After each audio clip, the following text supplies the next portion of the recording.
ধূপগুড়ি পুরসভা এলাকায় বাংলা ভাষায় সাইনবোর্ড লেখা বাধ্যতামূলক করল ধূপগুড়ি পুরসভা। সোমবার বিকেলে এ বিষয়ে ধূপগুড়ি পুরসভার তরফে সভা ডাকা হয়। পুরসভার সভাকক্ষে ব্যবসায়ী সমিতি, শিক্ষা প্রতিষ্ঠান, ক্লাব, নাট্যকর্মী, সাহিত্যিক সহ বিভিন্ন প্রতিষ্ঠান এবং সংগঠনের প্রতিনিধিদের নিয়ে অনুষ্ঠিত হয় বৈঠক। উপস্থিত ছিলেন ধূপগুড়ি পুরসভার প্রশাসক মণ্ডলীর ভাইস চেয়ারম্যান রাজেশ কুমার সিং, প্রশাসক মণ্ডলীর সদস্য অরূপ দে সহ পুরসভার আধিকারিক এবং বিশিষ্টজনেরা। বাংলা ভাষায় সাইনবোর্ড লেখার বিষয়ে কিছুদিন আগেই ধূপগুড়ি পুরসভার বোর্ড মিটিংয়ে সিদ্ধান্ত হয়। এবার সকলকে নিয়ে বৈঠক ডেকে সেই সিদ্ধান্তে শিলমোহর দেওয়া হলো। পুরসভার এই উদ্যোগকে সাধুবাদ জানানোর পাশাপাশি বাংলা ভাষায় বিভিন্ন প্রতিষ্ঠানের সাইনবোর্ড লেখার বিষয়ে সকলে সম্মতি জানালেন। অন্যান্য যে কোনো ভাষার পাশাপাশি ধূপগুড়ি পুর এলাকায় এবার থেকে লিখতে হবে বাংলা ভাষায় সাইনবোর্ড। শুধু বাংলা ভাষায় সাইনবোর্ড লিখলেই ভাষার প্রতি সম্মান জানানো হবে না, এর জন্য আরও কিছু উদ্যোগ নিতে হবে। পুরসভাকে দাবি জানিয়েছেন সকলেই। বাংলা ভাষার মর্যাদা বৃদ্ধিতে ভাষা মন্ত্রক তৈরি করা হোক দাবি তুলেছেন সাহিত্যিকরা। ধূপগুড়ি পুরসভার প্রশাসক মণ্ডলীর ভাইস চেয়ারম্যান রাজেশ কুমার সিং জানিয়েছেন, সকলে সম্মতি জানিয়েছেন কোনো সাইনবোর্ড পরিবর্তন হবে না, শুধু বাংলা ভাষায় একটা সাইনবোর্ড রাখতে হবে। ইতিমধ্যেই ধূপগুড়ি পুরসভা এলাকার বিভিন্ন ব্যবসায়ী প্রতিষ্ঠানে কাজ শুরু হয়ে গিয়েছে। অবগত আছেন যে ধূপগুড়ি পৌরসভায় বিওএ মিটিংয়ে সিদ্ধান্ত হয়েছিল যে আমরা প্রত্যেকটা সাইনবোর্ড, প্রত্যেক সরকারি জায়গায় বাংলা ভাষাটাকে ইউজ করতে হবে, বাংলা সাইনবোর্ড করতে হবে।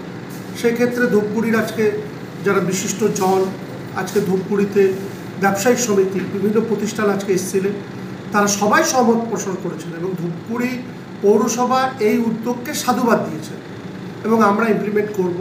একটা জিনিস সবাইকে ক্লিয়ার করতে চাই যে কোনো সাইনবোর্ড চেঞ্জ হবে না, প্রত্যেকটা সাইনবোর্ড যার যার মতো সেটা আছে, কিন্তু একটা সাইনবোর্ডকে কমন রাখতে হবে, সেটা বাংলা ভাষাটা দিয়ে। আমরা হিন্দি, ইংলিশ কারো বিরোধী লোক, যে কোনো সাইনবোর্ডই থাকতে পারে, কিন্তু বাংলা ছাড়া কোনো সাইনবোর্ড থাকতে পারে। বলছি বাংলা সাইনবোর্ড করলে কি মানে সম্মান জানানো হবে ভাষাটার প্রতি, না অন্য কোনো? এটা দেখুন, স্টেপ বাই স্টেপ আমরা কখনো বলছি না। আজকে একটা মানুষ যখন শুরু করে তখন তো প্রথমে হাঁটু গেড়েই শুরু করে। কেউ যদি আজকে বাংলা ভাষাটা আমি লিখে দিলাম বলে সম্মান হয়ে গেল গোটা বাংলা পরিবর্তন, তা নয়। আজকে শুরুটা আমরা করলাম, দেখুন মানুষকে আমরা আরও কতটা নিয়ে যেতে পারি, বাংলা কালচারটাকে নিয়ে আসতে পারি। আজকে অনেক বিশিষ্ট লোকজন বললেন যে পয়লা বৈশাখ, আজকে যেরকম হ্যাপি নিউ ইয়ারে পয়লা বৈশাখ কেন হয়, ঠিক বলেছে, আমরা তো সহমত পোষণ করেছি, আমরা ভুল স্বীকার করেছি যে আমাদেরকে এটা আরও বড় আকারে করা উচিত ছিল। আজকে যদি 31শে ডিসেম্বর হয় তাহলে পয়লা বৈশাখ কেন হবে না? আমরা উদ্যোগ নেব। আজকে মানুষের সাজেশন, মানুষকে নিয়েই তো পৌরসভা, মানুষ যদি সাজেস্ট না করে তাহলে পৌরসভা তো এককভাবে চলতে পারে না। আজকে বিশেষজ্ঞ আমাদের অনেক কিছু জ্ঞান দিলেন যেটা আমাদের কাছে অজানা ছিল। সবাইকে সম্মতি জানালেন, আমরা সম্মতি করেছি, আমরা অকপটে ভুল স্বীকার করেছি যে আমাদের এই মিটিংটা অনেক আগে দরকার ছিল এবং মানুষের সাজেশন নেওয়া উচিত ছিল। সাইনবোর্ড লাগানোর বিষয়ে সবাই সম্মতি দিয়েছে, সবগুলো সহমত দিয়েছে। আর ব্যবসায়ী সমিতিরা অলরেডি কাজ শুরু করে দিয়েছে। আমরা ধূপগুড়ির সর্বস্তরের মানুষের কাছে কৃতজ্ঞ যে আমাদের এই আহ্বানে সাড়া দিয়ে তারা এই কাজটা করছে। আজকে তো অ্যাকচুয়ালি আমাদেরকে পৌরসভার থেকে ইনভাইট করা হয়েছিল আমাদের ব্যবসায়ী সংগঠনকে, যে আপনাদের দোকানের যে সাইনবোর্ডগুলো আছে সেগুলো বাংলায় লিখতে হবে। তো এই বিষয়ে একটা সবার সঙ্গে আজকে আলোচনা করবে। তা আজকে আলোচনায় আমরা অংশগ্রহণ করলাম, পৌরসভার উদ্যোগটাকে সাধুবাদই জানালাম। সেই সঙ্গে বাংলার সঙ্গে হিন্দি, ইংরাজি এগুলোও থাকতে পারে, কোনো অসুবিধা নেই, কিন্তু বাংলাটা থাকবে।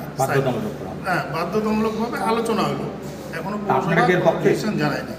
হ্যাঁ, পৌরসভার এই উদ্যোগটা ঠিক আছে, কিন্তু শুধু সাইনবোর্ড পাল্টালেই তো হবে না। সেই সঙ্গে বাঙালির যে আবেগটা, বাঙালিরা বাইরে গিয়ে বাঙালিরা যে অপদস্থ হচ্ছে বা বাংলা ভাষা নিয়ে যে একটা সংকটের সৃষ্টি হয়েছে, তো এই ব্যাপারটা তো শুধু আমার সাইনবোর্ড পাল্টালেই হবে না। এর জন্য দোকান এবং প্রতিষ্ঠানের বদলের কথা বলছেন, নাকি যে স্কুলগুলোর নাম ইংরেজিতে লেখা, প্রশাসনিক অফিসগুলো ইংরেজিতে লেখা? এখানে বিভিন্ন আলোচনায় প্রত্যেকটাই উঠল যে শিক্ষা প্রতিষ্ঠান, ব্যাংক এবং সরকারি অফিসগুলো, সেগুলো সব জায়গাতেই এই সিদ্ধান্ত যেটা হবে সেটা সব জায়গাতেই পৌঁছাবে এবং এই একই নিয়মে সব জায়গাতে কাজ হবে। তখন আজকের বৈঠকে সবাই সহমত? হ্যাঁ, আজকের বৈঠকে মোটামুটি বাংলা ভাষার পক্ষেই সবাই সহমত প্রকাশ করলো এবং তার সঙ্গে আরও অন্যান্য বাংলা ভাষার সংকট নিয়েও অনেক আলোচনা হলো। সেই সঙ্গে বাঙালিদের যে অস্তিত্ব দিন দিন যে বিপন্ন, সেটা নিয়েও আলোচনা হলো। আর এই আলোচনা হলো যে বাংলা বললেই সে বাংলাদেশি, এই জিনিসটাও একটা ভুল সিদ্ধান্ত। সেটা যে কোনো বাইরের রাজ্যে যদি এরকম বলে থাকে যে বাংলা ভাষায় কথা বলেই সে বাংলাদেশি, সেটাও ঠিক না, সেটাও এই বিষয়ে আলোচনা হলো। আপনার নাম? আমার নাম প্রদীপ পাল, উপস্থিতের সম্পাদক।